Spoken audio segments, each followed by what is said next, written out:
Hi guys, ഞാൻ ഈ video എടുക്കുന്ന ദിവസം, അതായത് ഓഗസ്റ്റ് 2-ാം തീയതി, നമ്മുടെ ജോർജ് കുട്ടിയും കുടുംബവും ധ്യാനത്തിന് പോയ ദിവസം. പക്ഷെ ഞാനിപ്പോൾ ധ്യാനത്തിന് പോവല്ല കേട്ടോ. ഞാനിപ്പോൾ അൽഫോൻസ തീർത്ഥാടനത്തിന് പോവാണേ.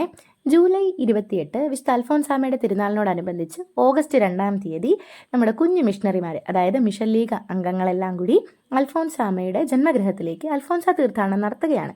അപ്പം ഞങ്ങളുടെ പള്ളിയിൽ നിന്നും അച്ഛനും സിസ്റ്റേഴ്സും ഞങ്ങൾ സൺഡേ സ്കൂൾ ടീച്ചേഴ്സും സൺഡേ സ്കൂൾ കുട്ടികളും എല്ലാം കൂടി അൽഫോൻസ തീർത്ഥാടനത്തിന് പോവുകയാണേ. നമ്മൾ മാന്നാനം പള്ളിയിൽ ചെന്നിട്ട് അവിടെ നിന്നാണ് കുടമാളൂരേക്ക് കാൽനടയായിട്ട് പോകുന്നത്.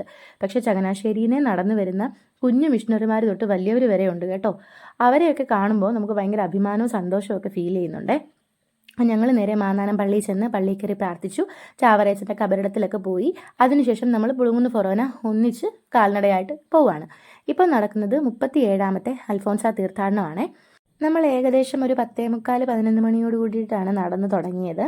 ഈ കുഞ്ഞു കുട്ടികളൊക്കെ ഇത്രയും തീക്ഷ്ണതയോടെ ഈ കാലാവസ്ഥയിൽ നടക്കുന്ന കാണുമ്പോൾ ഭയങ്കര സന്തോഷം തോന്നി. കാരണം നമ്മൾ നടന്ന് തുടങ്ങിയ ആ ഒരു സമയത്തൊക്കെ മഴ പെയ്യുന്നുണ്ടായിരുന്നു. അതിശക്തമായ മഴ അല്ലായിരുന്നെങ്കിൽ പോലും ത്രൂ ഔട്ട് മഴ പെയ്യുന്നുണ്ടായിരുന്നു. അപ്പോൾ ഈ മഴയത്ത് ഒരു വെറൈറ്റി ആയിട്ട് തോന്നിയത് നമ്മുടെ മിഷൻ ലീഗിൻ്റെ പതാകയുടെ നിറം അതനുസരിച്ച് പിള്ളേർ കുടയൊക്കെ ഓരോ ഇടവകയിൽ നിന്നും കൊണ്ടുവന്നിട്ടുണ്ടായിരുന്നു. പിന്നെ ചില പള്ളിക്കാർ യൂണിഫോം ഒക്കെ ഇട്ട് വന്നിട്ടുണ്ടായിരുന്നു. അങ്ങനെ നല്ല രസമുണ്ടായിരുന്നു ആ തീർത്ഥാടനം കാണാൻ തന്നെ. പിന്നെ കുഞ്ഞു കുട്ടികൾ, ഇപ്പം എൻ്റെ തൊട്ട് പുറകിലുള്ളത് വേറൊരു ഇടവകയാണ്, മുന്നിലാണ് നമ്മുടെ ഇടവകയിലെ പിള്ളേർ. ഞങ്ങൾക്ക് അങ്ങനെ ഒരു കളർ കോഡോ കാര്യങ്ങളോ ഒന്നും ഇല്ലായിരുന്നു. എന്നാലും നമ്മളും ആ ഒരു തീക്ഷ്ണതയോടുകൂടി തന്നെയാണ് ഈ ഒരു തീർത്ഥാടനത്തിൽ പങ്കെടുത്തത്.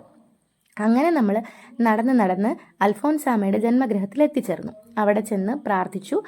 അവിടെ അൽഫോൻസാമയുടെ കട്ടിലും അൽഫോൻസാമയുടെ റൂം അങ്ങനെയുള്ള കാര്യങ്ങളെല്ലാം ഈ അൽഫോൻസാമയുടെ ജന്മഗൃഹത്തിലാണ് ഉള്ളത്. നമ്മൾ അവിടെ കയറി പ്രാർത്ഥിച്ചു. നേർച്ച നമുക്ക് കിട്ടിയായിരുന്നു. അതെല്ലാം കഴിഞ്ഞിട്ട് നമുക്ക് കുടമാളൂർ പള്ളിയിലേക്കാണ് പോകേണ്ടത്. അപ്പം നമ്മൾ നടന്ന് കുടമാളൂർ പള്ളിയിലെത്തി. അവിടെയാണ് നമുക്ക് ഉച്ചക്കത്തേക്കുള്ള നേർച്ച ചോറുള്ളത്. അപ്പം നമ്മളെല്ലാം അവിടെ ചെന്ന് നേർച്ച ചോറൊക്കെ കഴിഞ്ഞ് കുടമാളൂർ പള്ളിയിൽ കയറി പ്രാർത്ഥിച്ചു. അത് കഴിഞ്ഞ് കുറച്ച് നേരം അവിടെ സ്പെൻഡ് ചെയ്തതിന് ശേഷം നമ്മൾ നേരെ ഭരണങ്ങാനം പള്ളിയിലേക്കാണ് പോയത്. ഇപ്പോൾ ഭരണങ്ങാനം പള്ളിയിലാണ് അൽഫോൻസാമയുടെ കബറിടം ഉള്ളത്. അപ്പോൾ നമ്മൾ ഭരണങ്ങാനം പള്ളിയിൽ കയറി കബറിടത്തിൽ കയറി പ്രാർത്ഥിച്ചു. അതിനുശേഷം അവിടെ ഒരു നേർച്ച കിട്ടും. അതെല്ലാം വാങ്ങി നമ്മൾ അവിടെ നിന്ന് ഇറങ്ങി. വരുന്ന വഴിക്ക് ഞങ്ങൾ പുതുപ്പള്ളി കയറിയിട്ടുണ്ടായിരുന്നേ. പുതുപ്പള്ളിയിൽ നമ്മൾ പള്ളിയിൽ കയറി പ്രാർത്ഥിച്ചു. കഴിഞ്ഞ പ്രാവശ്യം ഞങ്ങൾ വന്നപ്പോൾ ഈ ലൈറ്റ് ഷോ അവിടെ ഇല്ലായിരുന്നു. പക്ഷേ ഇത്തവണ വന്നപ്പോൾ ലൈറ്റ് ഷോ കണ്ടു. അതിനുശേഷം നമ്മൾ ഉമ്മൻചാണ്ടി സാറിൻ്റെ കബറിടത്തിലൊക്കെ പോയി.